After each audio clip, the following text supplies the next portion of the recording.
Les saludo desde la plataforma de Educater y el día de hoy vamos a tener una charla pedagógica titulada Dificultades de aprendizaje.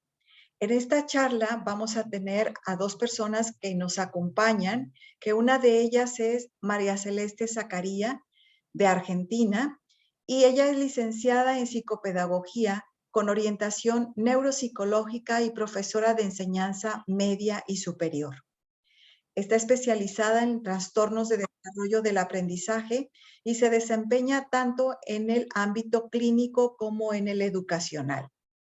Ha trabajado en escuelas en diversos roles, en los niveles inicial, primario y secundario, así como también en la modalidad de educación especial.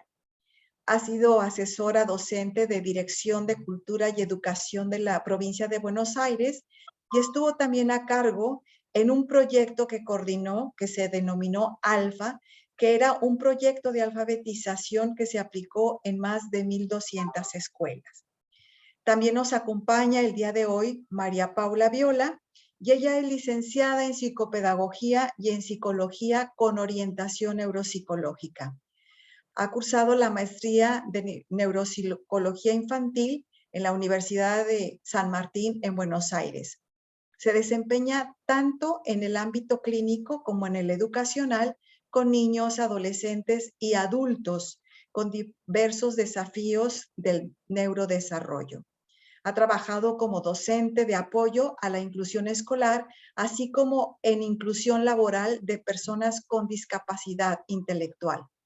Actualmente realiza tratamientos psicopedagógicos y trabaja en el equipo de orientación escolar en el nivel inicial del Colegio Santa Teresa de Jesús en Palermo. Este webinar quiere ser la puerta que se abre a diferentes talleres que tanto Celeste como María Paula les van a informar. Entonces, prácticamente queremos decirles que van a estar cordialmente invitados todas y todas a estos talleres que se van a dar en los lunes, en los 3 primeros semanas del mes de mayo. Pues agradezco muchísimo la participación del Celeste y de Paula y ya ellas les informarán lo que se abre con este webinar. Bienvenida Celeste, bienvenida Paula y a todos los que van ingresando también un cordial saludo. Bueno, muchas gracias, Re, por la presentación. Bienvenidos a todos, gracias por acompañarnos hoy. Un lunes a las 8 de la noche ya en Argentina, es un gran esfuerzo estar acá. Nosotros estamos acá con el matecito, que también les recomendamos como para que esto sea ameno y sea un momento de encuentro y de aprendizaje. Como decía Re, nosotros el año pasado, junto con Poli, dimos una charla, dimos algunas, pero una era sobre dislexia, un poquito de lo cual vamos a retomar hoy, ampliándolo, ¿no?, hacia otras dificultades del aprendizaje. Y esta charla quiere ser como decía Re, un puntapié inicial, una puerta de entrada hacia un taller de 3 lunes que vamos a hacer en el mes de mayo, donde el tema va a ser el mismo, va a ser dificultades de aprendizaje, pero queremos poder hacer una cuestión más vivencial, más llevado al cuerpo, a poder toda esta, tal vez esta teoría que hoy vamos a estar conversando, materializarla en cuestiones concretas, en trabajos colaborativos y en reflexionar sobre nuestras prácticas docentes concretamente, así que esa va a ser la idea del taller, ¿sí?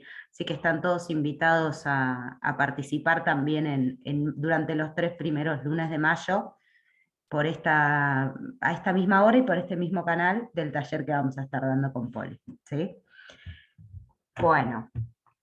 La idea de hoy es hablar de dificultades del aprendizaje. Vemos algunas caras conocidas, ya saben que nos gusta la participación y que nos ponemos a hacerlas también trabajar ustedes. Así que la primera propuesta es que podamos pensar y responder en un Mentimeter qué es una dificultad de aprendizaje para mí, ¿sí?, sin ningún tipo de conocimiento previo que nosotros vayamos a darle. No tiene que ser una definición técnica, es un poco la sensación, qué es lo que se me viene a la cabeza cuando pienso en una dificultad de aprendizaje, ¿sí? Yo les voy a pasar ahora por el chat el enlace para que puedan entrar Les cuento un poquito para los que tal vez no conocen la plataforma Mentimeter. Ahí les compartí por el chat un enlace. En este enlace ustedes al ingresar directamente van a tener una pregunta, que es esta, que es una dificultad de aprendizaje. En el caso en el que no funcione, pueden entrar a la página de Menti, poniendo ese código que también les mandé por el chat y les va a aparecer la misma pregunta. Si no funciona, avísenme, veo pocas caras, así que si no, no me entero. Bien, buenísimo, gracias Agus. Entonces, 2 minutitos para que cada uno pueda responder.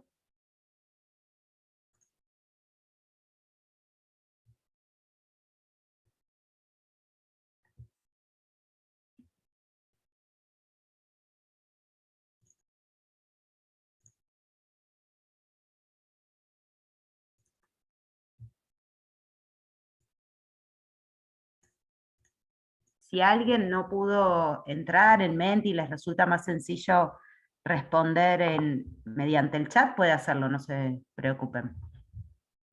Lo vamos compartiendo igual. Buenas. Ahí hay una mano levantada, creo que alguien... que no está pudiendo acceder.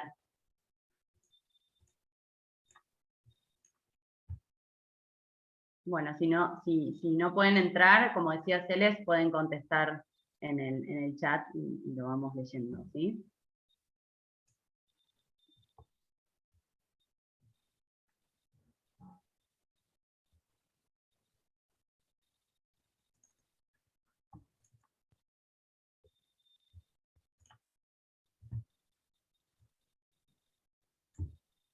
Bueno, ahí vamos teniendo...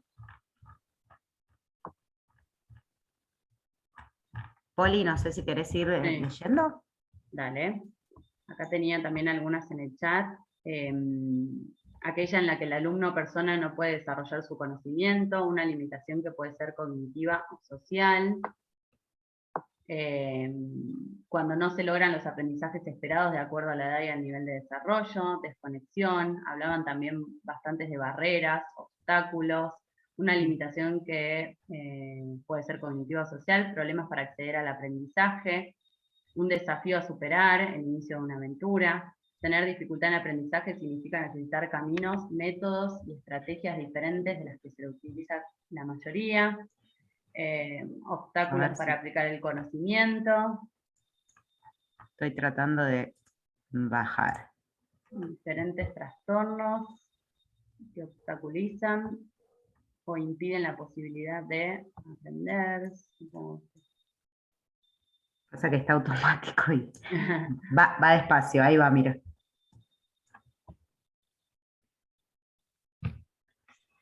Dificultad para comprender y asimilar el conocimiento.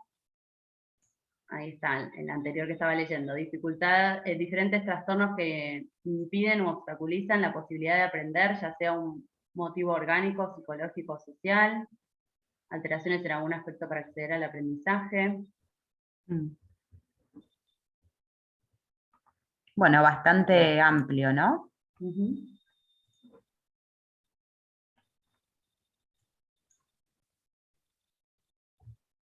Un conflicto de limitación, dice, para adquirir un conocimiento, una traba, un obstáculo.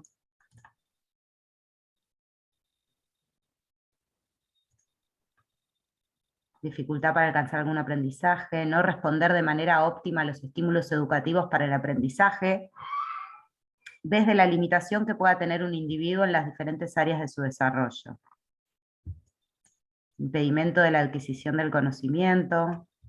Bueno, y a medida que van entrando se van yendo para arriba, y acá por el chat también una limitación, esto ya lo leíste, muy bien. Sí. Aquella en la que el alumno no puede desarrollar su conocimiento. Bueno, muy bien. Un poco la idea de pensar en estas cuáles eran las dificultades del aprendizaje, tiene que ver también con poder conocer cuáles son sus ideas un poco previas de de lo que es una dificultad de aprendizaje para ustedes y por dónde va la línea un poco de lo que nosotros le queremos transmitir hoy, que tiene un poco que ver también con ampliar la mirada, ¿no? E invitarlos un poquito a escucharnos, ¿no? Lo que nosotras podemos llegar a transmitir hoy, que no son ideas nuestras, es algo que nosotras hemos estudiado y que sabemos, sí, pero también que hemos reflexionado durante mucho tiempo y esa es la invitación que queremos hacerles hoy, a reflexionar. Ahí salían algunas cosas relacionadas con que el aprendizaje o las dificultades de aprendizaje tenían que ver con ciertos obstáculos y ciertas barreras, y este es casi el mensaje clave que nosotras queremos transmitir hoy, independientemente de que a veces hay cuestiones individuales y otras veces estas cuestiones individuales en realidad solo se convierten en un desafío o en una dificultad en su relación con el entorno, ¿no? Que es a eso a lo que le llamamos barreras para el aprendizaje. Entonces, en principio, encontramos una viñetita, que probablemente la conocen porque es bastante famosa, que habla un poco en realidad de la evaluación, ¿no? Entonces dice, bueno, para que la evaluación sea justa, todos van a hacer la misma prueba, van a subir a ese árbol. Y tenemos un pez, un elefante, un mono, un pingüino, un perro, ¿sí? Distintos animales, no todos con las mismas capacidades para subir al árbol, por supuesto, ¿no? Pero si lo analizamos un poquito, lo rico de esto es que muchas veces como docentes analizamos o valoramos si nuestros alumnos están aprendiendo o no, si encontraron una dificultad en ese proceso de aprendizaje o no, en función de qué tipo de evaluación nosotros hacemos de ellos, ¿no? Qué instrumento de evaluación y qué método de evaluación utilizamos para valorar cuánto ellos han aprendido o no, cuánto han adquirido los conocimientos que nosotros esperábamos, cuánto pueden poner en práctica las competencias que nosotros quisimos desarrollar o ayudarlos a desarrollar. Entonces, en este sentido, creemos que lo primero que tenemos que plantearnos cuando pensamos en una dificultad de aprendizaje es un poco en qué concepto de aprendizaje nos estamos basando, ¿no? En un aprendizaje que sea igual para todos, en un aprendizaje en sentido amplio, en un aprendizaje que nos permite evaluarlo de diversas maneras. Y la verdad es que es muy difícil poder hacer una charla o una conversación sin establecer algunos reduccionismos para poder hablar de lo que queremos hablar en el tiempo que tenemos. Entonces, nosotros hoy nos vamos a basar en el aprendizaje académico, ¿sí? En cuestiones relacionadas con el aprendizaje que se da dentro de instituciones o que tiene que ver con pedagogías que tratamos de transmitir los docentes dentro de las escuelas, no con el aprendizaje en sentido general de la vida. Y por eso nos parecía importante conceptualizar que este aprendizaje se da dentro de un determinado espacio que tiene determinadas normas, que está mediado también por un montón de cuestiones institucionales, por cuestiones ministeriales, ¿sí? Sea en el país que sea, y que todo eso también puede influir en las posibilidades de aprendizaje o en la apreciación de las dificultades de aprendizaje que tengamos los docentes sobre nuestros estudiantes. Entonces, pensamos que hay un montón de factores, más allá de cómo decidamos evaluarlos, que pueden interferir, que se relacionan con las dificultades de aprendizaje, que aparecen en los procesos de aprendizaje, y que tal vez en cualquiera de estos elementos, o en sus propias interrelaciones, en sus vínculos, es donde pueden presentarse las barreras, ¿no? Entonces, Poli. Sí, un poco la idea de este momento es que pensemos justamente que como en todo proceso, en el aprendizaje hay un montón de factores que se interrelacionan entre sí, que interactúan entre sí. Un poco la idea es pensar, también los vamos a hacer participar en este momento, estamos aprovechando este momento para traer todos nuestros saberes previos y todo lo que uno va pensando antes de, digamos, de transmitir nuestra información o lo que tenemos preparado para decir, que piensen y pongan en el chat cuáles se imaginan ustedes que son estos factores que influyen en el aprendizaje académico, bueno, como vamos achicando, ¿no? esta visión para ir centrándonos en el aprendizaje académico. ¿Cuáles son estos factores que, como ustedes también decían en la participación anterior, pueden llegar a ser barreras, desafíos, ¿sí? Dificultades o pueden también ser factores protectores, que después lo vamos a ver. ¿Cuáles imaginan ustedes que pueden ser los distintos factores que influyen en el aprendizaje? Teniendo en cuenta esto que decíamos, ¿no? Que estamos hablando de aprendizajes académicos, si se quiere, aprendizajes pedagógicos académicos. Ahí van diciendo, Poli, mira. Sí, la manera de trato en el entorno familiar, el entorno social, la atención y acompañamiento del entorno familiar, la alimentación, la falta de concentración, que lo que se enseña no esté acorde a la etapa del alumno, el autoestima, el tiempo disponible para enfocarse en el aprendizaje, la falta de motivación, el contexto familiar, la parte emocional del alumno, la autoestima, ambiente escolar, el ambiente, estado anímico, ambiente familiar, el ambiente, transposiciones didácticas, falta de planeación de actividades que involucren todos los estilos de aprendizaje, atravesar una situación emocional especial, la falta de recursos, la falta o exceso de reconocimiento, la atención, la hiperactividad, la concentración, la parte emocional, el entorno, el grupo, los problemas económicos en la familia, el interés por el estudio, métodos de enseñanza. Perfecto, hay un montón.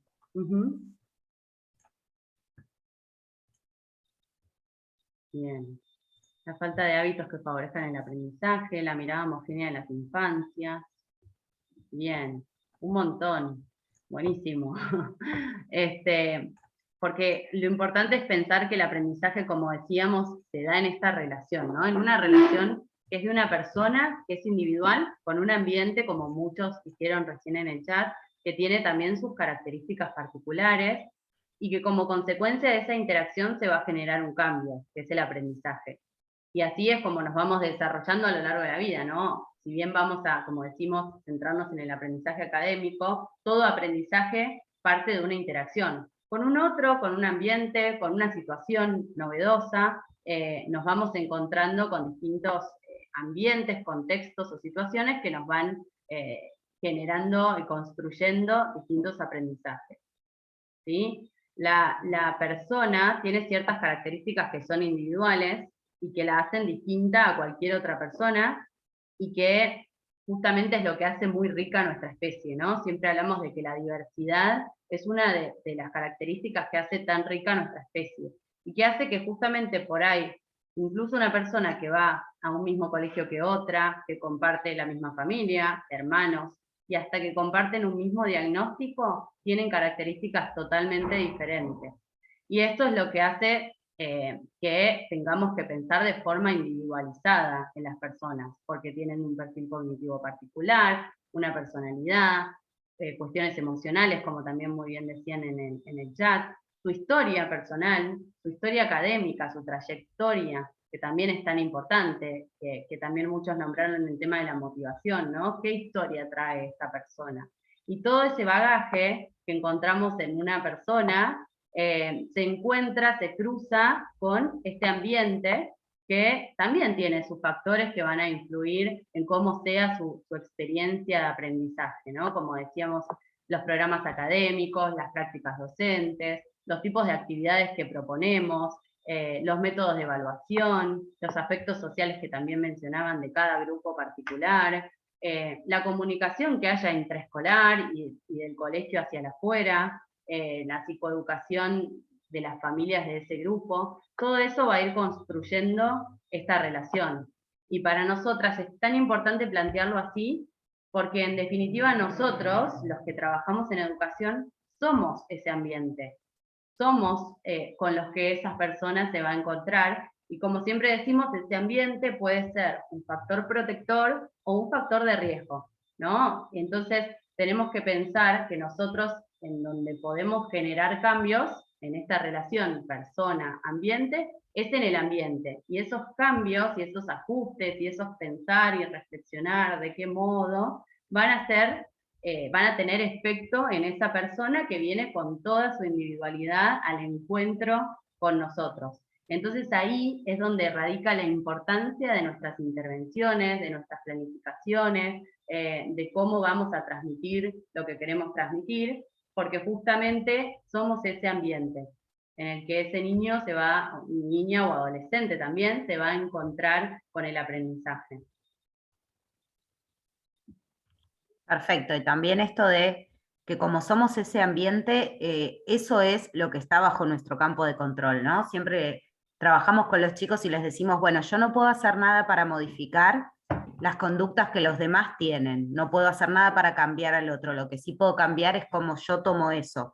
Entonces, ese es el poder que tenemos en las escuelas. Después más adelante vamos a hablar un poco del rol de las escuelas, que para nosotros es muy clave por el impacto que pueden tener en las trayectorias escolares y en las trayectorias de vida de las personas, ¿no? Tengan o no tengan una dificultad específica del aprendizaje, que es un poquito lo que vamos a empezar a diferenciar ahora, ¿sí?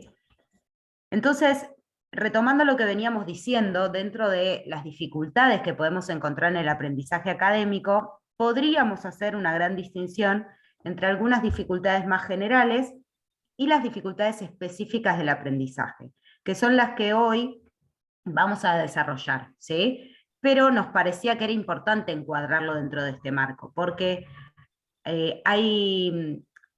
está bueno tener toda la teoría, ¿no? Y uno puede volver a las referencias, pero cuando estamos observando la práctica cotidiana y en el día a día en las escuelas, a veces es difícil diferenciar, ¿no? Porque la realidad social, como la que se da en las escuelas, es una realidad compleja. Entonces, al ser una realidad compleja, uno tiene que poder analizarlo desde distintos puntos de vista y tener en cuenta el contexto macro antes de pensar en qué tipo de intervención va a ser o qué estrategias docentes va a plantear. Entonces, si hablamos, por ejemplo, de dificultades generales, podemos decir que estas son las que se generan en interacción con el ambiente, lo cual no quiere decir que en las dificultades específicas el ambiente no tenga participación, ¿no? Eso creo que ya quedó claro, lo consideramos siempre. Pero las dificultades específicas, vamos a ver que hay una cuestión particular del sujeto, ¿sí? que también está interactuando con ese ambiente. En cambio, en las dificultades generales nos referimos a estas que pueden surgir, por ejemplo, con algo que ponían en el chat, ¿no? Cuando la práctica pedagógica o el método de enseñanza no es el más acorde para la edad que tienen los chicos, o cuando vemos que dentro de un sistema educativo y los chicos están divididos por edades y no todos van al mismo ritmo, ¿no? Y eso es una cuestión general. Tenemos chicos que van cada uno en su proceso de aprendizaje, chicos que llegan a 4º grado, por lo menos acá en Argentina, y saben leer fluidamente y pueden comprender de manera autónoma consignas y resolver operaciones, y hay otros que no, y eso es natural y es del propio desarrollo de cada uno, ¿no? Y entonces, en función de cómo ese ambiente se va adaptando, se genera o no se genera una dificultad ahí. Si yo puedo entender que es parte del proceso y evaluar ese proceso, no va a haber dificultad. Si en cambio yo considero que este alumno está retrasado en su proceso de aprendizaje, que no tiene las habilidades que requiere, y eso es lo que yo evalúo y califico, entonces probablemente surja una dificultad, ¿sí? Son las que tienen que ver específicamente con eso. O que se generan por cuestiones emocionales transitorias. Esto también salía recién en el chat. Alguien que está atravesando un momento emocional complicado, está atravesando un duelo. Los chicos también atraviesan duelos, ¿no? No son propios de los adultos esos momentos. O una situación familiar complicada que lo puede afectar de distintas maneras, la separación de los padres, el fallecimiento de un abuelo, una mudanza, ¿sí? Una situación social con sus compañeros que haga que su atención y su disposición está puesta en otra cosa que no sea el aprendizaje. La diferencia es que en estas cuestiones emocionales, la palabra clave ahí es que son transitorias, ¿sí? Que son cuestiones que durante un periodo de tiempo pueden afectar su rendimiento escolar y cómo responde ante las cuestiones escolares, pero no deberían ser sostenidas en el tiempo. Si se sostienen mucho en el tiempo, ya hay otra cosa más que mirar. O dificultades que están asociadas a otras condiciones del neurodesarrollo, que ahora vamos a mencionar algunas, y que abarcan de un modo más general el perfil de la persona y no solo dificultan su proceso de aprendizaje académico, sino que también pueden traer aparejados otros desafíos a nivel social, a nivel lingüístico, ¿sí? Que como consecuencia traigan dificultades en el aprendizaje académico, pero que no son específicas.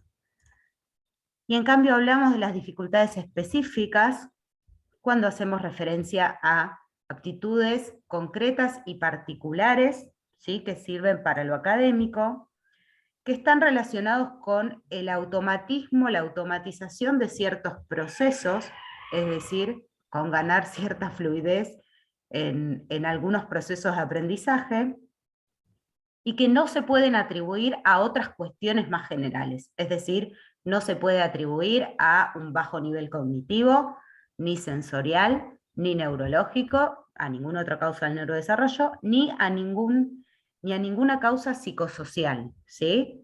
Ahora vamos a verlo un poquito más en profundidad, pero quiere decir, hay una dificultad específica cuando hay algo que no se explica mejor por otra causa y que está interfiriendo con la automatización de un proceso de aprendizaje, que vamos a ver un poquito más adelante cuáles son esos procesos que pueden estar interferidos. Como decía Celes, dentro de las generales, de las dificultades generales, ¿sí? Nos podemos encontrar con algunos perfiles o algunas dificultades que se asocian a ciertos perfiles que, como decíamos, son más globales en el sujeto, ¿no? Por eso decimos que son dificultades más generalizadas, ¿sí? Que abarcan más de un ámbito. Después vamos a ver que en lo académico, en las dificultades específicas, perdón, las dificultades que vamos a encontrar están relacionadas directamente con las habilidades académicas. Obviamente que estas dificultades o estos perfiles, como pueden ser la discapacidad intelectual, el trastorno por déficit de atención e hiperactividad, el trastorno del lenguaje, el del espectro autista, que como decía dimos algunas, digamos, charlas el año pasado, estos obviamente que pueden tener efectos, y probablemente los tengan, en lo que es el aprendizaje académico, porque abarcan, digamos, globalmente a la persona. Pero lo importante es que este grupo, aunque en muchos casos vamos a ver afectadas las habilidades académicas, también vamos a encontrar otros desafíos más macro en otros ámbitos y en otras habilidades que no están intrínsecamente relacionadas con lo académico. Pero sí, consecuentemente, vamos a encontrar dificultades, por ejemplo, en la atención, en la autorregulación, en el comportamiento, en la comprensión lectora, en la redacción, en la expresión oral y escrita, el razonamiento matemático, en el cálculo, ¿sí? Por ejemplo, un niño con discapacidad intelectual es probable que tenga dificultades en la adquisición de la lectoescritura, en las nociones de cantidad, que esté ligado a lo concreto por mucho más tiempo que otros, ¿sí? Pero como su perfil cognitivo está descendido respecto a lo esperado para la edad, los aprendizajes en general van a ser más costosos, van a ser más lentos, va a necesitar más apoyos para adquirir no solo los aprendizajes académicos, sino probablemente tantos otros, como sociales, como de la vida diaria, ¿sí? Entonces, la distinción que acá hacemos es empezamos a achicar, digamos, nuestra mirada como teórica de en qué relacionamos dificultades específicamente de habilidades académicas que no se van a explicar por ninguno de estos perfiles que estamos mencionando, ¿sí? Y las dificultades específicas del aprendizaje, entonces nosotros, los profesionales de la salud, los psicopedagogos que podemos diagnosticar estas dificultades específicas del aprendizaje, nos basamos en un manual que es el DSM-5 ahora, ¿sí? Que es el manual de trastornos en realidad mentales se llama, y del desarrollo, y este manual, que es el criterio de clasificación que es más internacionalmente reconocido, estipula que hay dificultades específicas del aprendizaje en 3 áreas centrales, ¿sí? Si bien después hay otro tipo de clasificación un poco más profunda y también establecen el nivel de afectación que se tiene, ¿no? Todo eso hay que tenerlo en cuenta, pero sin ir tan al detalle, podemos tener una dificultad específica en la lectura, más comúnmente conocido como dislexia, una dificultad específica en la operatoria numérica y en el razonamiento, ahora lo vamos a ver más en profundidad, que es la discalculia, y una dificultad específica para la escritura que se llama disgrafía, ¿sí? La idea de hoy es poder ver un poquito más en profundidad, ¿sí? Para conocer estas 3 dificultades específicas del aprendizaje, que son las que después vamos a retomar en el taller para pensar todavía más en profundidad, y bien en relación con cómo lo observamos en la escuela y cómo podemos pensar estrategias de intervención. Entonces, lo primero que queremos contarles es que estos 3 dificultades de aprendizaje tienen muchas cosas en común.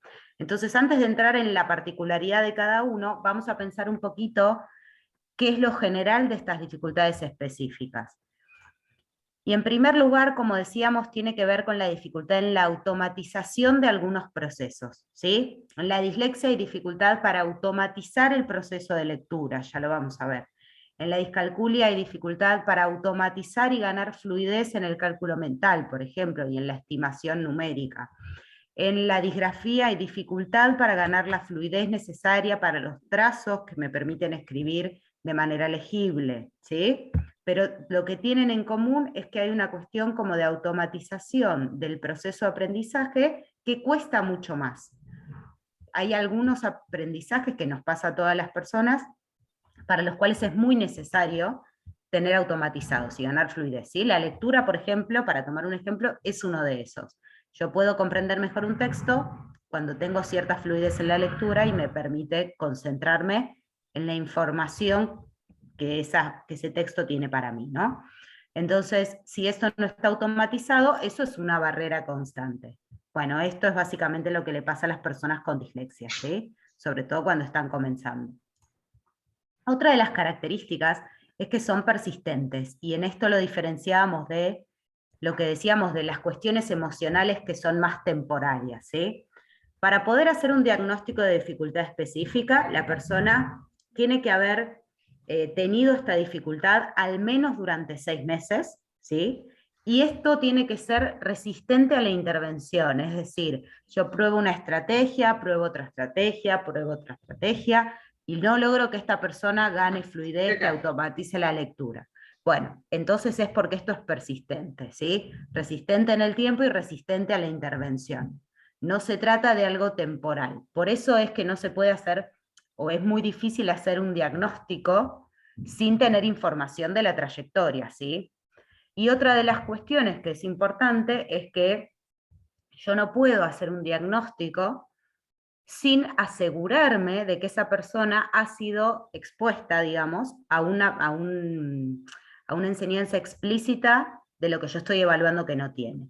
Para hablar en palabras muy, muy claras, yo no puedo evaluar que una persona tiene una dislexia si no me consta que alguien le enseñó a leer y a escribir, ¿sí? Entonces, si yo no puedo asegurarme de que esa persona tuvo la enseñanza adecuada, entonces no puedo decir que tiene una dislexia, antes tengo que poder evaluar otras cosas, ¿sí? Y darle oportunidad. Por eso se evalúa cuando esto es resistente a la intervención. Y otra de las características centrales es que son dificultades que se dan a lo largo de la vida. Son dificultades de origen neurobiológico, no se generan por dificultades con el ambiente, ni aunque sabemos, por ejemplo, en el chat salía qué dificultades de aprendizaje pueden surgir. Bueno, si no están bien alimentados, por supuesto, porque eso afecta el funcionamiento general de toda la persona, ¿no? Pero ninguna de las dificultades específicas del aprendizaje va a aparecer porque alguien no esté bien alimentado, por ejemplo, ¿sí? Quiere decir, es algo muy puntual, que tiene un origen neurobiológico y que está presente desde que la persona nace hasta que la persona se muere. La diferencia es que muchas veces no se manifiesta hasta que la demanda no supere las capacidades del individuo. Es decir, muchas veces pueden surgir en la etapa escolar las dificultades, pero hay muchísimos casos de personas diagnosticadas, sobre todo con discalculia, que es una de las más invisibilizadas de las dificultades específicas, que no saben, no tienen un diagnóstico hasta que son adultos, y se tienen que enfrentar realmente con utilizar las habilidades matemáticas en la vida cotidiana, ¿sí? Atravesaron su escolaridad con mayor o menor dificultad, con mayor o menores apoyos, pero en realidad no fue hasta que se encontraron con que la demanda del ambiente era superior a su capacidad autónoma de resolución que tuvieron y consiguieron un diagnóstico. Este diagnóstico, Poli. Me gusta que me pases la palabra. Bien, un poco este diagnóstico llega en general por demanda de la escuela o de la familia, que encuentra que el niño no está alcanzando, ¿no?, los aprendizajes o la fluidez, como decíamos, de estos aprendizajes como es esperado, ¿sí? Ojalá que lleguen lo más temprano posible, porque hoy sabemos que la intervención temprana es mucho, mucho más valiosa y genera mucho más efecto que la rehabilitación, ¿sí? La prevención y el diagnóstico temprano y la intervención temprana siempre van a beneficiar más al sujeto. El diagnóstico lo hace un profesional entrenado, ¿no? En general, en lo que respecta a los dificultades específicas del aprendizaje, las hacemos las psicopedagogas, ¿sí? Pero no evalúan únicamente las habilidades académicas, como decía, se les va a evaluar todas las habilidades cognitivas, buscando tener un perfil más integral del sujeto, para conocer si realmente estas dificultades se deben a un diagnóstico de dislexia, discalculia, disgrafía, o si tienen que ver con un diagnóstico más general, con dificultades más asociadas a otras áreas, o como decíamos también, a no haber recibido la estimulación adecuada. Entonces, si no estamos seguros, como decía Celes, de que ese niño haya recibido esa estimulación y esa enseñanza explícita, que hoy sabemos es tan importante para la adquisición de la lectoescritura, entonces lo que se va a hacer es hacer una estimulación durante estos famosos 6 meses, y ver qué efectos tiene esta estimulación. Si vemos que sigue habiendo resistencia, es probablemente porque exista una dificultad específica del aprendizaje, y vamos a tener que seguir trabajando y estimulando, ¿no?, estas habilidades académicas. Todo esto nos va a dar también información no solo para llegar al diagnóstico y al título, digamos, sino también para conocer cuál es el perfil de esa persona, para ver en dónde nos vamos a apoyar para compensar estos déficits, ¿no? Porque todas las personas sabemos que tenemos fortalezas y debilidades, eso parece muy obvio, pero en una evaluación, por ejemplo, neurocognitiva, podemos ver desde lo cognitivo cuáles son las fortalezas de esa persona, y en esas nos vamos a apoyar, y esas también nos van a servir a los docentes, ¿no?, como para utilizar esos escalones que esa persona ya tiene para ir compensando sus dificultades y para saber cómo, por ejemplo, voy a presentar un material, un contenido, una evaluación, ¿sí? Todo nos va a ir dando información para poder acompañar de la mejor manera posible a quien reciba este o cualquiera de los diagnósticos, ¿no? Bien. Yendo ya, entonces, vamos a hacer una presentación de cada una de estas 3 dificultades, basándonos en una conceptualización y después en cuestiones bien concretas que podemos observar en el aula, ¿sí? No con la intención de profundizarlo tanto, porque no nos da el tiempo para abordar todo con la profundidad que es necesario abordarlo, pero sí por lo menos para que en esta charla se lleven un pantallazo, un panorama de qué es lo que podemos ver que responde o que puede responder a cada uno de estos cuadros, ¿sí? Entonces, comenzando con la dislexia, bueno, como decíamos, es una dificultad del aprendizaje de origen neurobiológico, que se caracteriza por las dificultades en la precisión y la fluidez en el reconocimiento de palabras escritas y en el déficit de habilidades de codificación lectora y de deletreo. Es delicioso. ¿Sí? Estas dificultades son habitualmente consecuencia de un déficit en el componente fonológico del lenguaje. Hay un micrófono, no sé si... y se presentan de manera inesperada, ya que otras habilidades cognitivas se desarrollan dentro de lo esperado, con una adecuada enseñanza de la lectura y la escritura. ¿Sí? Ven que ahí también está aclarado que siempre tiene que haber una adecuada enseñanza de la lectura y de la escritura. Entonces, ¿qué podemos desagregar de esto? En principio, la segunda palabra, que es una dificultad específica, ¿sí? Afecta el aprendizaje de la lectura. Y en esto relacionándolo con lo que decía Poli y que aplica para cualquiera de las dificultades específicas. Cuanto antes lo reconozcamos y antes podamos intervenir, entonces menos consecuencias va a traer aparejado, ¿sí?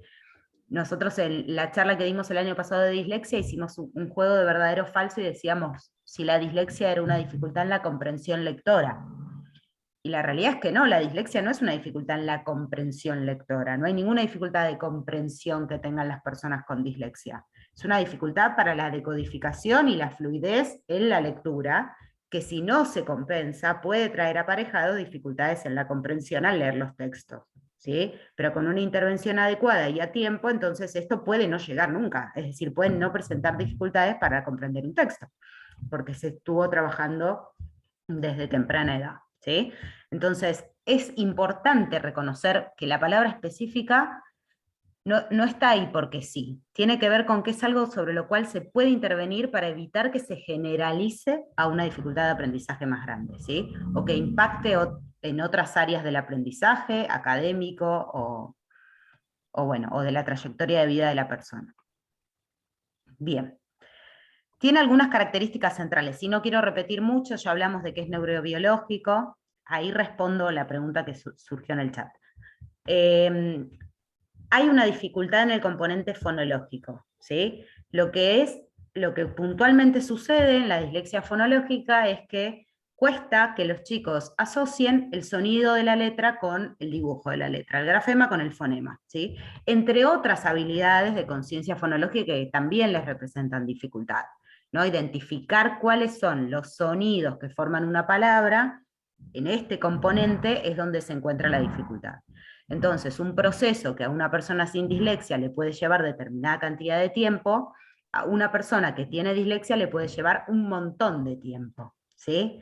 Y muchas veces hay como un mito de que si escriben omitiendo una letra, o que si escriben... Perdón, no sé si se escucha, pero de fondo tengo un ruido tremendo hoy en casa, espero que no se esté escuchando.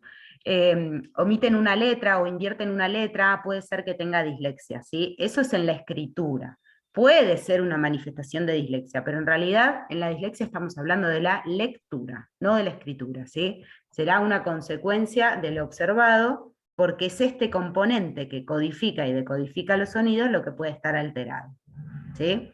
Entonces, al no ganar esa fluidez de reconocer los sonidos, cuesta y requiere muchísima energía atencional y cognitiva en esa decodificación, y queda poco resto para lo demás.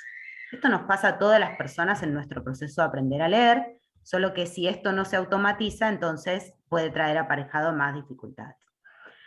Y lo otro que es muy importante de esto es que otras habilidades cognitivas se desarrollan dentro de lo esperado. Es decir, que no tiene ningún tipo de relación con la inteligencia general del sujeto, ninguna de las dificultades específicas del aprendizaje, ¿sí? El perfil cognitivo va por un lado y la dificultad específica va por otro. No son personas ni vagas, ni poco inteligentes, ni que tengan otras dificultades, por eso digo, en comprensión o en razonamiento, no. Tiene que ver específicamente con el automatismo de la lectura. Y un poco nos interesaba mostrar algunas de las cosas que observamos o algunas de las características que observamos en la escuela de cada una de estas dificultades, ¿no? En el caso de la dislexia, vamos a observar lectura lenta, poco automatizada, como decía recién Celes, y laboriosa, ¿no? Costosa, trabada, ¿no? Bajo nivel de vocabulario en relación a lo esperado para la edad, baja velocidad en la resolución de tareas, que justamente les va a llevar mucho tiempo la decodificación y la lectura, omisiones o sustituciones al leer que persisten en el tiempo, como decíamos, a pesar de la intervención y a pesar del trabajo, persisten y se vuelven dificultosas, ¿sí? Dificultades para comprender lo leído, que, como decía Celes, como consecuencia de esta falta de fluidez, ¿no? Por eso dice, a diferencia de lo escuchado, no es una persona que, digamos, no pueda comprender el lenguaje, sino que es tan laboriosa su lectura, que al momento de pensar en el contenido, no llega, digamos, por todo la carga cognitiva que le está demandando la lectura mecánica en sí misma, ¿no? Dificultades para copiar correctamente o velozmente del pizarrón, anticipaciones erróneas del final de las palabras, lo que suelen hacer es adivinar la palabra, o por ejemplo, si no conocen una palabra, van a, digamos, asociar con una palabra que sí conocen y van a leer esa. Entonces, obviamente, al momento de comprender lo que estoy leyendo, si en el medio adiviné dos palabras, la frase dejó de tener el sentido que en realidad tenía. ¿no? Entonces, no lo comprendo porque justamente leí algo que no era lo que estaba escrito. Dificultades para identificar ideas centrales en un texto y realizar inferencias, por lo mismo que decimos, resistencia y fatiga en tareas que involucran la lectura. Porque a la vez que todo esto está pasando y todo esto se les está dificultando, ellos están teniendo que entender lo que están leyendo. Entonces, todos sus recursos cognitivos están puestos en la parte más mecánica de la lectura o en la parte de decodificación y de ir leyendo los sonidos que aparecen, y entonces queda muy poco recurso atencional para entender y poder hacer una inferencia y después tener que contestar una pregunta del texto que leí, ¿no? O tener que resolver una consigna de lo que acabo de leer, y poder dar una respuesta de esto, ¿no? Porque no es simplemente leer por leer, sino que además probablemente después venga la consigna que hay que resolver, la propuesta que hay que hacer, ¿sí? Entonces, todo esto va generando que si no trabajamos a tiempo, las dificultades se vayan generalizando, queramos o no, porque obviamente un contenido de ciencias sociales, por más de que no está a priori ligado con su dificultad, si yo tengo que leer un texto y tengo que contestar una pregunta, voy a encontrarme dificultoso que pueda resolverlo, ¿sí? Entonces esto se va como incrementando como una bola de nieve si no lo actuamos a tiempo y hacemos los ajustes a tiempo que hay que hacer. Se me ocurre que no lo pusimos, si alguien estuvo en nuestra charla del año pasado y se acuerda, no vale que participe, pero los invito a que escriban en el chat si se animan qué prevalencia creen que tiene la dislexia en población estudiantil, ¿sí? Es decir, qué porcentaje les parece de las personas que están en la escuela, de los chicos, de nuestros estudiantes, que pueden llegar a tener una dislexia. A ver, ¿qué les parece? Si alguien se anima. No importa si se equivocan, porque no tienen por qué saberlo. El 70% de los chicos con dislexia. Es un montón. El 15, el 50, el 20, ok, un 20, un 10. Bien, los números, digamos, si se quieren oficiales o de los estudios que existen pocos, ¿sí? Dicen que hay entre un 8 y un 10% de la población estudiantil que posee dislexia, ¿sí? Que tiene dislexia. Estos números un poco me asustan, porque si nosotros lo que estamos pensando es en los chicos que tenemos en la escuela y tienen dificultades para la lectura, entonces no todos estos responden a la dislexia, sépanlo que un 80% es un montón, así que ahí tal vez hay otras cosas para ir ajustando, pero de todos modos es un número muy significativo, ¿sí?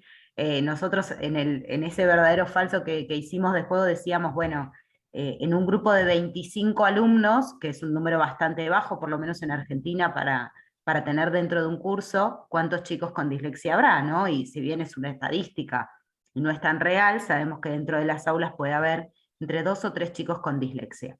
Y esto no es menor, porque entonces habla de que a la hora de plantearme mis estrategias docentes, obviamente que más allá de considerar la diversidad de los 25 chicos que tengo, también tengo un 10% que necesitan específicamente otras adecuaciones para poder aprender, y que la lectura no sea una barrera para adquirir ese conocimiento que yo le estoy pidiendo, ¿sí?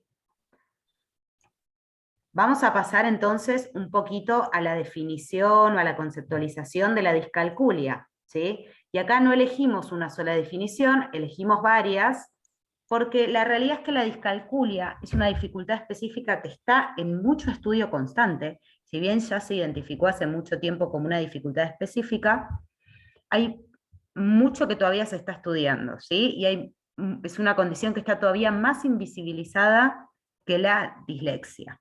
Sin embargo, sí, ya esta duda se las quito desde ahora, se habla de un 3 a un 5% de la población estudiantil, sí es menor que la carga de la dislexia, pero no se sabe en realidad si tiene que ver con que realmente sea menor o con que hay muchos menos estudios realizados al respecto y mucho menos conocimiento sobre la dificultad y por lo tanto menos diagnóstico, ¿no? O sea, más chicos que pasan desapercibidos teniendo esta dificultad. Y es bastante frecuente también, como yo decía antes, que se diagnostique en la edad adulta. Porque la matemática, de por sí, por lo menos en Argentina, no sé cómo será en el resto de Latinoamérica, pero por lo menos en Argentina la matemática es una materia que en términos generales, excepto al chico al que le gusta la matemática, no le gusta. O sea, es como que despierta pasiones así muy, muy fervientes. O me gusta o no me gusta para nada, y la culpa la puede tener el docente que no me supo explicar, la culpa la pudo tener la cantidad de ejercicios que me hacían hacer que yo no entendía lo que estaba haciendo, que muchas veces la matemática no es aplicada a la realidad, ¿no? Entonces las situaciones problemáticas no son situaciones reales con las que uno se pueda encontrar en la vida cotidiana. Por 1000 millones de causas o de maneras, la matemática siempre es un tema que despierta como opiniones encontradas. Entonces hay mucha gente que realmente atraviesa su escolaridad con mayores dificultades o menores, con más apoyos, con menos, con profesor particular, rindiendo en febrero, rindiendo en diciembre, pero aprueba matemática y va atribuyendo la dificultad a otras causas. Y en verdad, cuando llegan a la vida adulta y se encuentran teniendo que mantener un financiamiento autónomo para la vida cotidiana o entendiendo cuestiones de razonamiento como me conviene pagar en cuotas o no, ¿sí? Cuestiones tan básicas como esto, digo. O cuánto tengo que pagar si en el supermercado me dicen la segunda unidad al 70%, digamos, me cuesta a mí entender realmente cuál es el descuento de eso, ¿no? Es como que enfrentarse en estas situaciones de la vida diaria puede traer aparejadas dificultades. Entonces se los diagnostica de adultos. Pero bueno, volviendo a la conceptualización, la discalculia es una dificultad en las operaciones matemáticas, en la operatoria matemática, en el cálculo correcto y fluido y en el sentido numérico. Puede afectar también el razonamiento y el vocabulario matemático.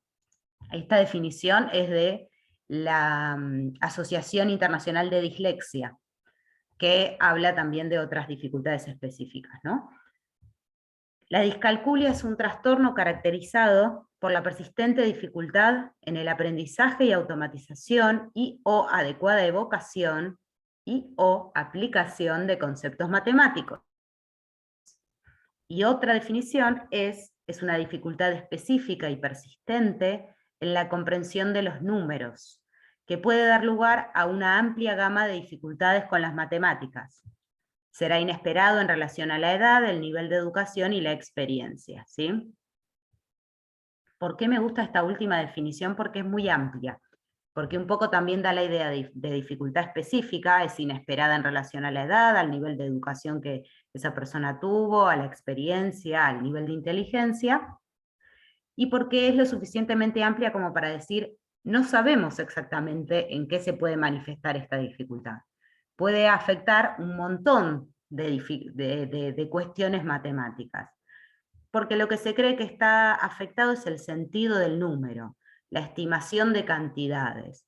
Entonces, sí, el cálculo mental está fuertemente afectado en las personas que tienen discalculia, pero en realidad puede que sea porque no logran conceptualizar qué significa un número, ¿sí? ¿Qué significa una cantidad en relación a eso?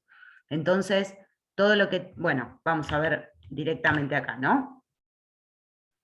Pueden tener dificultad en la estimación de cantidades, y esto se ve desde muy temprana edad, porque en los patrones numéricos, por ejemplo, de los dados, uno puede ver si rápidamente los aprende, identifica que si hay 4 puntos ese número es el 4, si hay 3 puntos ese número es el 3, o si tiene dificultad para eso.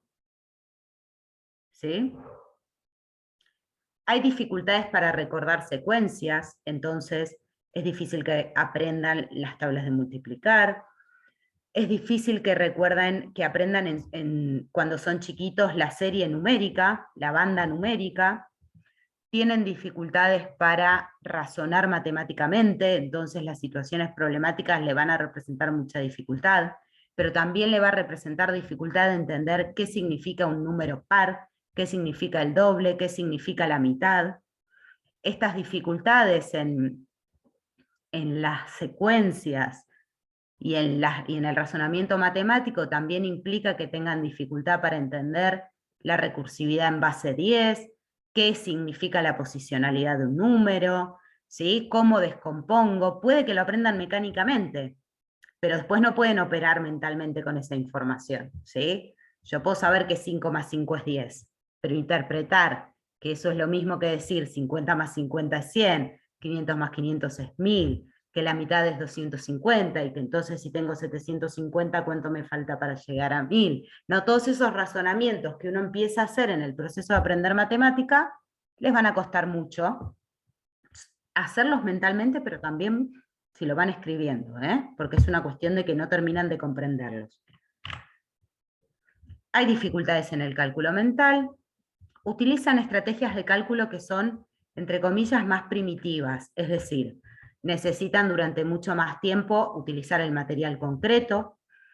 Cuando ya van creciendo, ¿no? Y uno va viendo, bueno, los chicos utilizan nociones prenuméricas primero para estimar cantidades, luego cuentan y hacen correspondencia 1 a 1, luego logran el sobreconteo, entonces yo parto de 6, y si le sumo 4, no vuelvo a contar desde 1, ¿sí? Bueno, puede ser que a medida que ellos vayan creciendo, sigan utilizando estrategias que usaban cuando eran más chiquitos, y les cueste ir tomando estrategias nuevas o acordes a la edad o al ciclo lectivo que se espera que ellos vayan poniendo en práctica.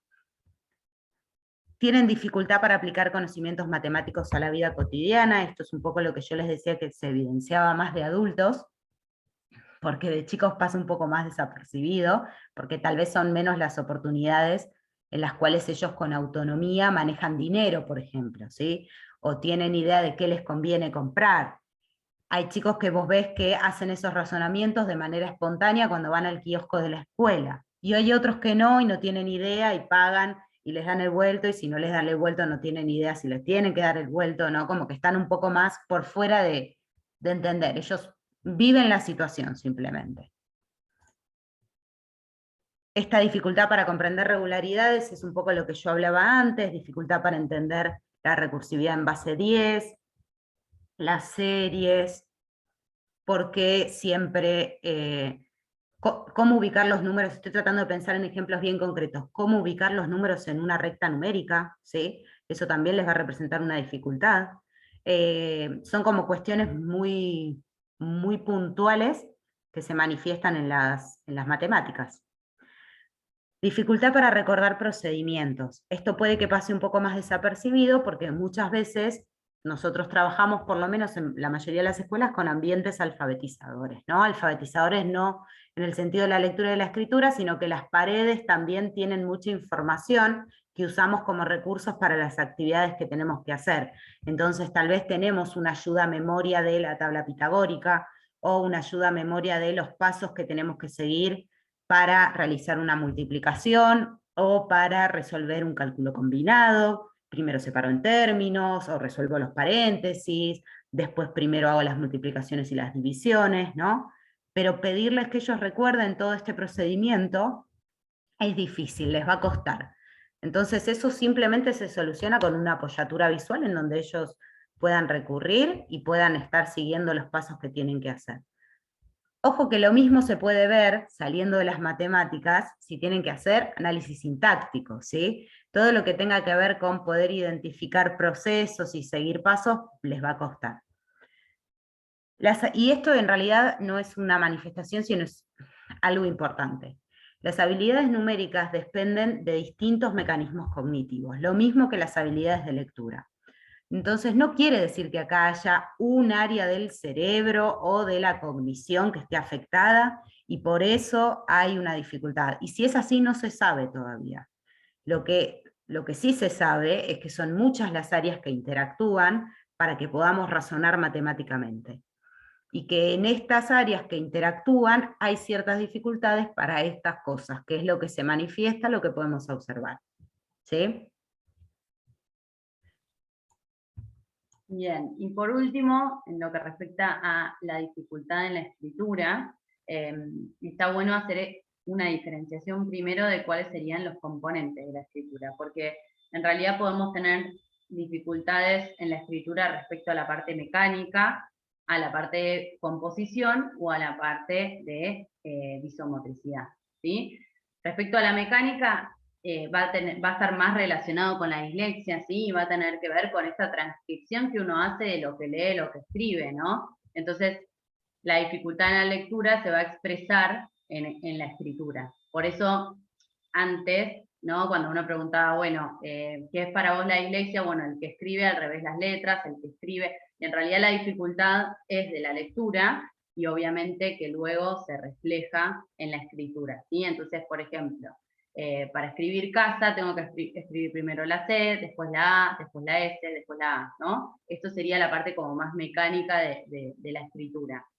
Luego tenemos la composición, que bueno, tiene más que ver con la posibilidad de expresar una idea, de escribir con un principio, un final, saber que lo que voy a decir lo voy a escribir en una oración completa. Estas dificultades en general están más asociadas a dificultades de lenguaje, ¿no? De la traducción del lenguaje oral al lenguaje escrito. Y por último, digamos, la que llamamos disgrafía, y que en realidad es disgrafía, es la dificultad en la escritura relacionada con este desafío en el control del trazo, que tiene más que ver con una coordinación visomotora que es más inmadura, ¿sí? En general, la disgrafía está asociada en un gran porcentaje a otras dificultades, ¿sí?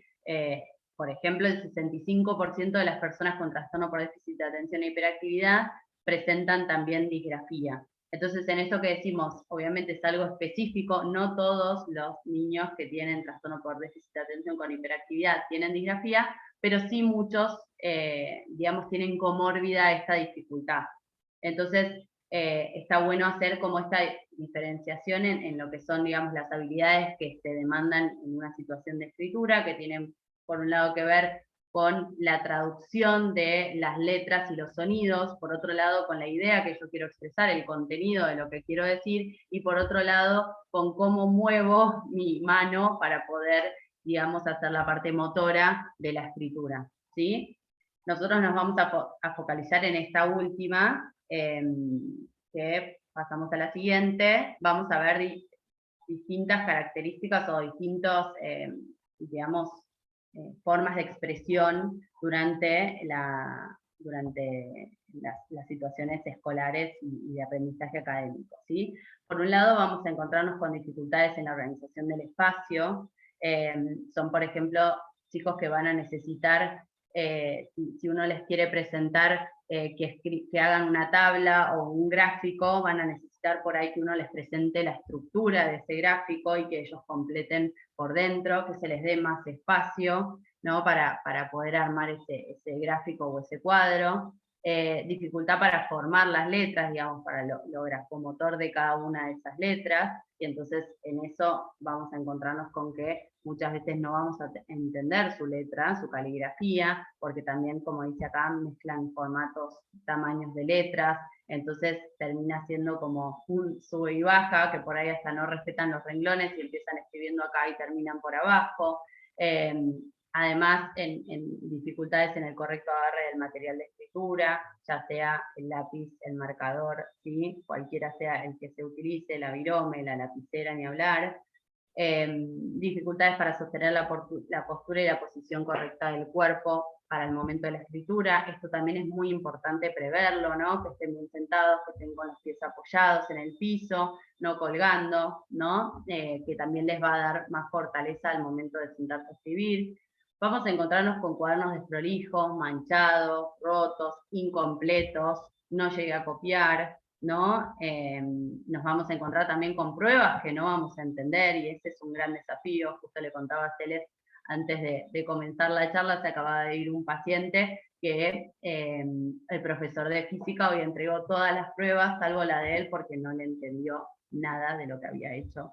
Entonces nos encontramos con situaciones, bueno, físicas, ¿no? Que por ahí uno dice, bueno, no tiene nada que ver, pero sí, porque justamente no puede organizarse en el espacio, sus números son, digamos, muy desprolijos, muy desordenados, respetar una línea en lo que es hacer una cuenta, por ejemplo, muy larga, ¿no? Y entonces, obviamente que eso también termina perjudicando su posibilidad de resolver esa cuenta, porque así como el profesor no le entiende la letra, él tampoco se la entiende, ¿no? Y al momento de volver a los apuntes para estudiar, tampoco se entiende su letra. Entonces, en definitiva, todo ese esfuerzo que le generó motor escribir toda esa explicación del profesor, después él se lo encuentra para estudiar y me dice, no entiendo qué dice acá, no puedo estudiar de esto porque obviamente no entiendo lo que escribí, ¿no? Entonces, obviamente, como decimos, son específicas, pero también van perjudicando los distintos aprendizajes y en la medida que la demanda escolar va siendo más grande,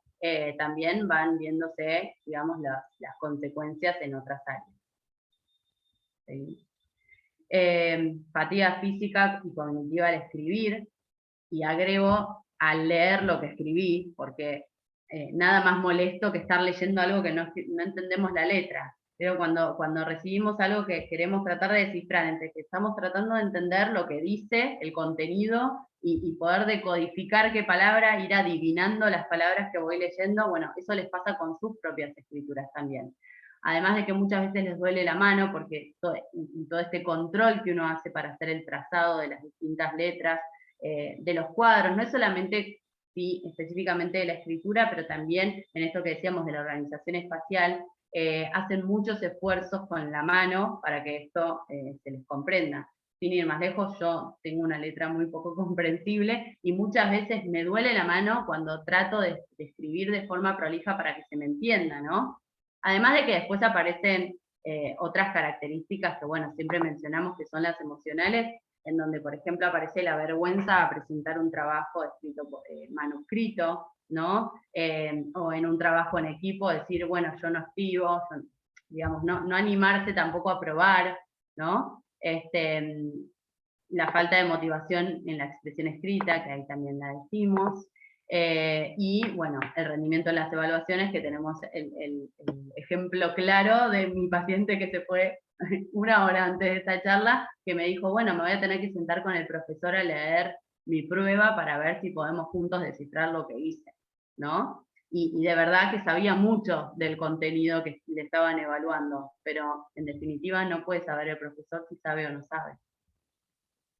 Poli, perdón que te interrumpa. Hay varias preguntas que fueron surgiendo en el chat y si bien siempre al final hacemos un espacio, me parece que está bueno ir retomando algunas, porque aparte algunas son como breves para responder. Sí, la disgrafía, seguramente Poli ya te respondió, Isabel, bien, con esta primer manifestación que es la dificultad para organización en el espacio, pero sí tiene que ver con eso, ¿sí? Tiene que ver con la organización espacial. Cuando ven las letras en forma de espejo, ¿qué puede ser? Eso puede ser una manifestación de la dislexia, pero también, ojo, porque es una parte del proceso natural del aprendizaje de la lectura, ¿sí? Y tiene que ver específicamente con que nuestro cerebro no está preparado para distinguir que las letras que son iguales pero están posicionadas distintas son distintas letras. Por ejemplo, en imprenta minúscula, la B, la D, la P, la Q son iguales, son la misma grafía, solo que tienen otra direccionalidad, ¿no? Otra posición. Sí. A mí me resulta interesante en esto, algo que leí de un neuropsicólogo que decía, nuestro cerebro está preparado para que cuando veamos un objeto, lo identifiquemos, esté en la posición en la que esté. Entonces, si yo ante un riesgo veo un objeto que es riesgoso para mí, tengo que tener la posibilidad de identificar que ese objeto me representa un peligro, ¿no? Entonces, en esto que sabemos que la escritura, digamos, es algo para lo que nuestro cerebro no tiene el desarrollo, digamos, natural como sí lo tiene para la oralidad, ¿no? En esto hay algunos ajustes que tiene que ir haciendo con su plasticidad cerebral para adecuar, digamos, este conocimiento a la demanda que genera. Entonces, es arbitrario que la D y la B sean iguales, pero al revés. Digamos, eso es arbitrario, es cultural, y alguien que inventó la escritura lo hizo así, ¿no? Pero nuestro cerebro tiene que hacer esa diferenciación, y en ese proceso de entender que esa letra no es la misma que la idéntica, pero al revés, lleva un poquito más de tiempo. Por eso, digamos, no es tan predictor como se creía antes que lo era. Hay otra pregunta interesante que es si es hereditario, ¿sí? No, en realidad no se sabe específicamente si es, o sea, sí se sabe en las manifestaciones que hay un componente familiar, pero como no está al día de hoy identificado qué es específicamente lo que falla, o el componente, digamos, no que falla, ¿no? Pero que es distinto, no se asocia a un gen determinado, pero sí hay un altísimo grado de heredabilidad. Sí se sabe que cuando una familia, cuando los padres, cuando los abuelos, cuando los tíos, cuando los hermanos tuvieron una dificultad específica, hay grandes chances de que esa persona también las tenga, ¿no? Y eso habla un poco de la evaluación que yo puedo hacer y cómo considero al entorno en esa evaluación. Si yo estoy viendo un chico que tiene dificultades para automatizar la lectura, o que identifico dificultades en conciencia fonológica, ya en nivel inicial, no entiende las rimas, no entiende qué sonidos, qué palabras terminan con los mismos sonidos,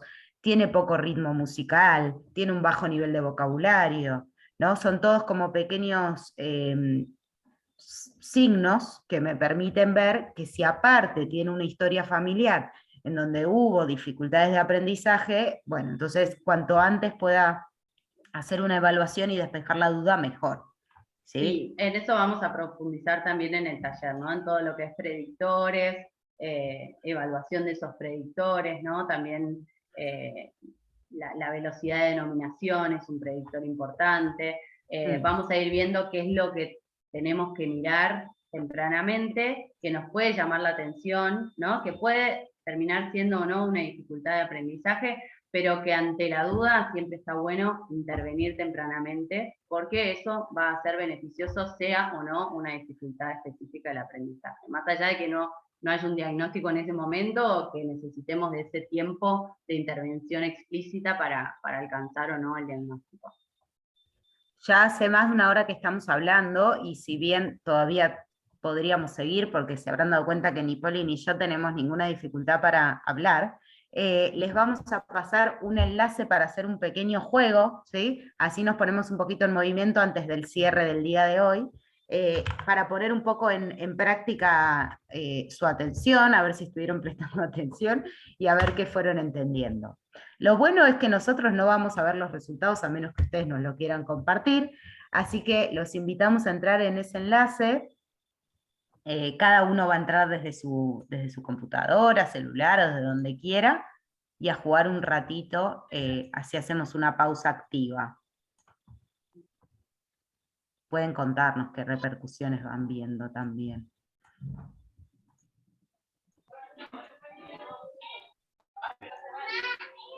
A ver.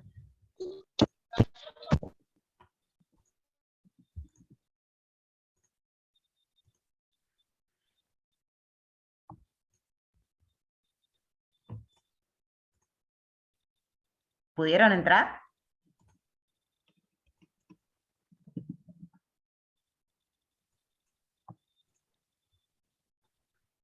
No sé si es que están muy concentradas.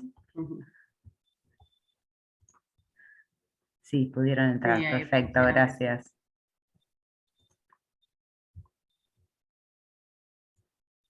Voy a dar unos minutitos para que cada uno lo pueda ver y pensar, y después lo compartimos, pero no quiero spoilear las respuestas.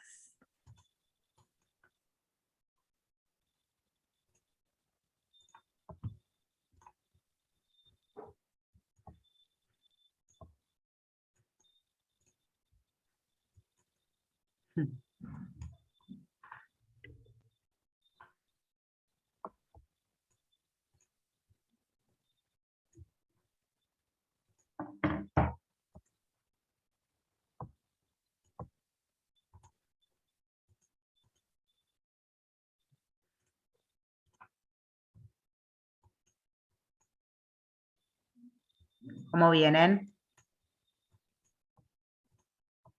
Sí, es un crucigrama. Es un crucigrama, correcto.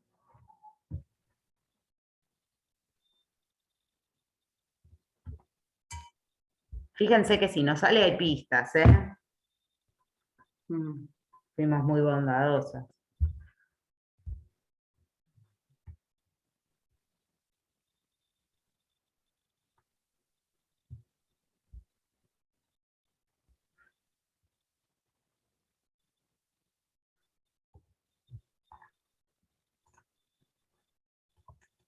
¿Tarda mucho en redirigir? ¿Sí? ¿A todos les está pasando? Será una cuestión de conexión entonces, porque a muchos no les sucede.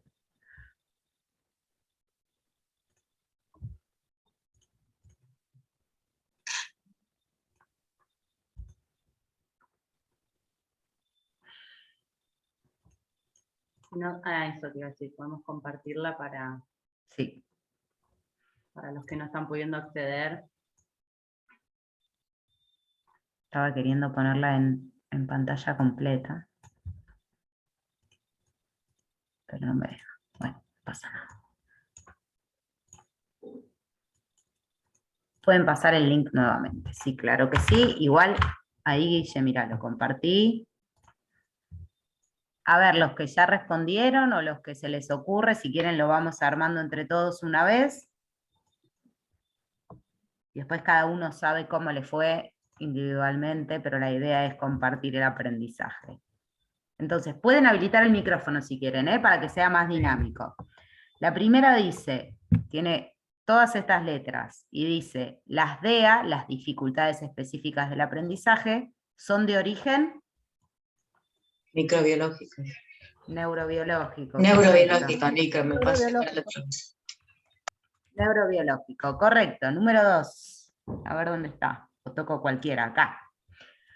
Ninguna de las dificultades específicas del aprendizaje está relacionada con la de la persona.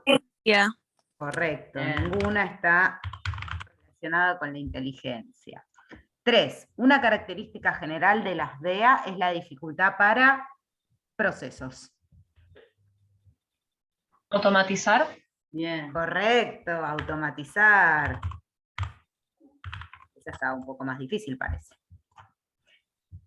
Las dificultades que afectan una habilidad académica en particular son, es decir, se llaman... específicas. Correcto. Específica. Muy bien. 5. La disgrafía es una dificultad específica en la... Escritura. Correcto. 6. El diagnóstico debe ser contextualizado e... Integral. Ahí el conector daba mucha pista, ¿no? Las dificultades en el aprendizaje se generan en las relaciones del individuo con el Ambiente. Correcto. Llamamos disgrafía a una dificultad en el componente que afecta el trazo. Visomotor. Visomotor. Muy bien. La dislexia es una dificultad para automatizar la Lectura. lectura. Ojo, no la escritura, la lectura. La lectura. La discalculia puede manifestarse en desafíos para el cálculo. Cálculo. mental. Cálculo matemático. El cálculo. Cálculo mental, perfecto, muy bien. Felicitados 10 todos, excelente, cómo nos estuvieron prestando atención. Poli, son las 9:25. Vamos a hacer un pasaje un poco más veloz de lo que queda para no quedar con nada por decir. Igualmente, como vamos a estar con los talleres, todo lo que podamos sumar, lo vamos a ir profundizando también ahí, ¿sí? Sí, de hecho me parece que tal vez lo que está bueno es ir a lo último, ¿no? dejarles la tarea esta para los que quieran sumarse al taller. Y después, de última, dejar las estrategias para el taller, así vienen a escucharlas. Bueno, un poco la idea de este momento, que para nosotros lo lindo... Silenciaste, Poli. No sé, ahí está. Lo lindo que tienen también estos encuentros es que nos encontramos con personas de distintos países, ¿no? En donde, bueno, intercambiamos y escuchamos lo que sucede y cómo se trabaja en distintos países, y eso para mí está buenísimo, porque también podemos tomar, ¿no?, de otros casos, de otras formas de hacer, para enriquecer nuestra práctica. Y un poco nos preguntábamos si conocemos, ¿no?, cuáles son las normativas de nuestro país respecto de las dificultades específicas de aprendizaje que hacen también a nuestras obligaciones, ¿no? Y a nuestras responsabilidades, por decirlo de otra manera, y a los derechos de los niños, adolescentes y bueno, también los adultos, pero pensando en el ámbito escolar, de quienes tienen DEA, ¿sí? En nuestro caso tenemos esta ley, que es la ley 27.306, que justamente plantea la posibilidad de garantizar el derecho a la educación para las personas que tienen DEA y un abordaje que sea interdisciplinario, ¿no? Y que se formen profesionales en la temática. Entonces, ya con esta charla, participando y brindándola, estamos cumpliendo, digamos, con nuestra responsabilidad, con parte de nuestra responsabilidad que tenemos para nuestros alumnos que tienen DEA, que es seguir formándonos, capacitándonos y aprendiendo sobre el tema, ¿sí? Y lo que se plantea en esta ley, bueno, además de, obviamente, la definición de lo que es DEA, y por otro lado, bueno, quien le interese después podemos pasársela, pero bueno, el internet está súper accesible. También hace mucho foco en lo que es la detección temprana, la capacitación docente para la detección y la prevención, y también en las adecuaciones curriculares. Si bien da unos lineamientos bien generales, ¿sí? Nos habla de la importancia de que las adecuaciones curriculares son parte de los derechos de las personas con DEA, que bueno, también lo vamos a profundizar durante los talleres, ¿sí? Y bueno, nos parecía interesante, que lo vamos a dejar para el taller como tarea, ¿no? Que los que son de otros países nos puedan contar si en su país hay alguna legislación vigente respecto de este tipo de dificultades, qué es lo que se propone, cómo se trabaja a nivel Estado, y bueno, si esa bajada luego es real o no a nivel práctico y a nivel escuela y a nivel planificación de currículum, ¿no? Así que un poco quienes sepan nos lo pueden aportar, y quienes no, también les damos esa tarea de investigar a ver si es que realmente existe o no algún proyecto, quizás todavía no es ley, pero si hay algún proyecto, ¿no? Que nos dé algunas pautas de cómo trabajar y cómo acompañar estos aprendizajes. Incluso si están en Argentina, pero no conocen la ley, nosotros ahí, bueno, ya les dimos el número para que la busquen, pero está bueno leerla, si es una ley re cortita, y me parece que nos puede dar información, incluso en la ley. Es muy general, ¿sí? Como todo pasa con los proyectos que tal vez son más administrativos, desde que se presenta un proyecto hasta que efectivamente ese proyecto ve la luz como ley, pasan muchas cosas, ¿sí? Y se puede enriquecer muchísimo, pero tiene también incluso algunas posibles adecuaciones para personas con dificultades específicas del aprendizaje. Entonces, no es solamente prescriptiva, sino que también tiene sugerencias específicas, así que los invitamos a conocerla, ¿sí? Poli, ¿te parece si vamos a lo último nomás como para dejarlo abierto? Vale.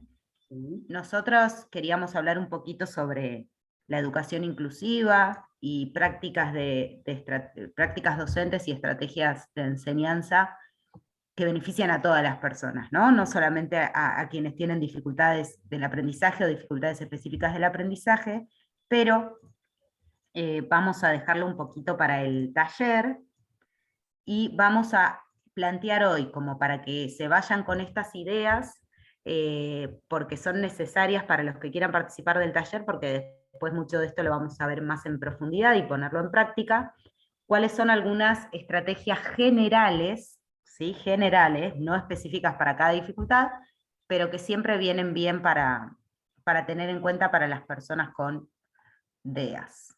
Sí, y tienen, perdón, sí. Antes de ir a las adecuaciones, pensar que las adecuaciones, como decíamos, forman parte del derecho de las personas que tienen DEA, ¿no? Y que siempre, bueno, yo siempre doy el mismo ejemplo, ¿no? Son como los anteojos para alguien que no ve bien. No es una ayuda ni facilitarle la tarea a nadie, sino que es poner en igualdad de condiciones, y esto que decíamos al principio, en aquella viñeta que vimos al principio, que es ser justo, ¿no? O sea, es realmente ponerse a pensar qué es lo que yo quiero enseñar, de qué modo lo voy a enseñar para que realmente ese contenido sea aprendido. y en el momento de la evaluación lo mismo, ¿no? Como estas adecuaciones y apoyos y andamiajes que estas personas u otras pueden necesitar, son muy valiosas y son necesarias. Y seguramente van a beneficiar a otros que por ahí no tienen una dificultad específica del aprendizaje, pero que, bueno, pueden tener alguna dificultad, digamos, en cualquiera de estas habilidades académicas, o que no tengan tanta facilidad como la tienen otros, ¿no? No necesariamente tengan dificultad. Y que cuanto más pensemos en planificación, pensada en todos, ¿no? En esto que decimos siempre del diseño universal del aprendizaje, en pensar en la planificación contemplando a todos nuestros alumnos, menos adecuaciones vamos a tener que hacer sobre esas planificaciones. Ahora sí. Correcto. Bueno, vamos a hacer una pasadita rápida, ¿sí? Porque de cada una podríamos hablar un montón, pero la sistematización y explicitación en los métodos de enseñanza. Y más allá de esto, quedarnos con la idea de que no podemos enseñar de una sola manera, ¿sí? No tenemos que enseñar de la manera en la que a nosotros nos quede más cómodo, eso es re importante, pero es nuestro deber como docentes estar lo suficientemente preparados para probar distintas metodologías de enseñanza, para dar con aquella que ayude a que la mayoría de nuestros estudiantes, si no todos, puedan aprender. Entonces, centrarnos en un solo método de enseñanza puede ser exclusivo, ¿sí? Exclusivo en el sentido de que puede excluir sin que nosotros tengamos la intención de hacerlo. Generar prácticas y ejercitaciones, porque eso es lo que genera la automaticidad y la fluidez, ¿sí? Sea en la escritura o sea en el cálculo y en la numerosidad, que es un poco de lo que estuvimos hablando hoy, la frecuencia de la práctica y cómo eso se va complejizando y se va pasando de algo más simple cada vez a algo un poco más complejo. Esa frecuencia, esa práctica es lo que nos permite ganar fluidez, así que eso tiene que estar dentro también de las actividades que se ofrecen en el colegio. Brindar apoyos en la organización del trabajo escolar y de los materiales, y nos referimos acá desde la utilización de calendarios y agendas en el sentido que para algunos puede ser importante, como poder marcar en el cuaderno donde tienen que escribir, cómo encontrar la manera de generarles espacios de trabajo más cómodos para que ellos puedan concentrarse en lo que tienen que hacer, ¿sí? Diversa cantidad de cosas. Revisar los criterios y los modos de evaluación relacionado con lo que decíamos al principio, ¿no? ¿Dónde está la dificultad? ¿Está en el aprendizaje o está en lo que nosotros estamos valorando del aprendizaje de esa persona? Enseñar de una manera multimodal tiene que ver un poco con lo que decíamos al principio, pero Poli lo decía, si yo tengo que adquirir un conocimiento o comprender un tema puntual de ciencias sociales, ¿no? O de historia, lo que sea, y solamente el profesor me lo otorga o me lo da de manera escrita, y yo tengo dislexia, entonces voy a tener más dificultad para acceder a ese contenido. Pero si además de proponerme un texto, me propone ver un video, me propone escuchar una canción, reflexionar sobre algo relacionado con eso, y en lugar de evaluármelo escribiendo, lo evalúa de manera oral, o me pide que haga una producción gráfica o audiovisual para mostrar lo que yo sé, o mismo un video, hoy que a los chicos les encanta armar TikToks, digo, encontrar diversos modos, incluso partiendo desde lo multimodal en el sentido de lo virtual y lo analógico, pero también desde lo sensorial, ¿no? De distintas modalidades sensoriales en las cuales recibir la información y en las cuales los chicos las puedan expresar también. Para esto incorporar el uso de la tecnología, ¿sí? Hay personas que tienen dislexia, quienes utilizan, por ejemplo, procesadores de texto a voz, y entonces ahí la lectura ya no es un impedimento, porque entonces ellos lo escuchan, no lo tienen que leer, ¿sí? Y acceden a cantidad de textos de esa manera. Acortar la longitud de las tareas si veo que la demanda es demasiado para la velocidad de procesamiento que tienen esas personas, o prolongar los tiempos, ¿no? Brindar más tiempo y permitir las revisiones sobre el trabajo propio. Muchas veces son las mismas personas, tengan o no tengan una dificultad específica, nos pasa a todos, que cuando estamos muy concentrados en escribir algo, cometemos errores, sean ortográficos, sean de omisión de letras, sean de que confundimos un conector con otro, ¿sí? Cuando escribimos a mano y la computadora no nos lo corrige o no nos lo marca, y simplemente si lo volvemos a leer lo identificamos automáticamente, no es que no lo sepamos, es que estábamos concentrados en otra cosa mientras lo escribimos por primera vez. Ir comparando el desempeño con el proceso personal de uno y no con los pares, ¿no? Y esto un poco en realidad sería lo ideal para todos los chicos. Este chico, ¿en qué etapa de su proceso de aprendizaje está hoy, en marzo, iniciando en Argentina, ¿no? Bueno, ahora estamos en abril, pero iniciando el ciclo lectivo, cómo va a estar en agosto, cómo va a estar en diciembre, en relación a cómo estaba en marzo. No solamente en relación a lo que esperamos para un chico que termine tercer grado en el 2022, ¿sí? Es decir, no solamente en relación al parámetro de su ciclo lectivo, sino en cuanto a su propio proceso. ¿Avanzó? ¿En qué sí? ¿En qué no? Esa es la evaluación más enriquecedora que podemos hacer. Hacerlo partícipe en todo momento de su proceso de aprendizaje, y esto tiene que ver con algo que vamos a trabajar en el taller, que tiene que ver con la identificación de los desafíos que cada uno tiene como persona, en el autoconocimiento como base para encontrar las fortalezas desde donde partir y mejorar en toda su vida, ¿no? Sean los procesos de aprendizaje académico como en cualquier otro ámbito. Y aparte porque genera muchísima más motivación para aprender, cuando los chicos o cualquier persona se da cuenta que es reconocida en sus fortalezas, pero también en sus desafíos para poder aprender.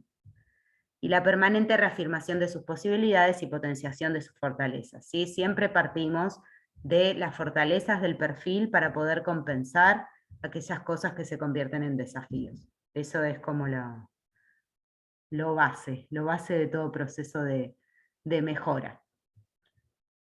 Bueno, con esto, así muy rapidito, concluimos un poco con lo que queríamos transmitirles hoy, invitándolos a todos a participar del taller, en donde nuestra idea es profundizar un poquito esto y pasarlo más por el cuerpo, ¿sí? Más por la práctica concreta en las aulas.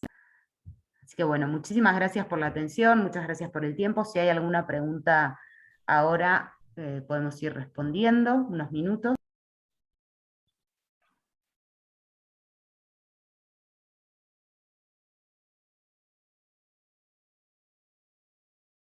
No hay preguntas.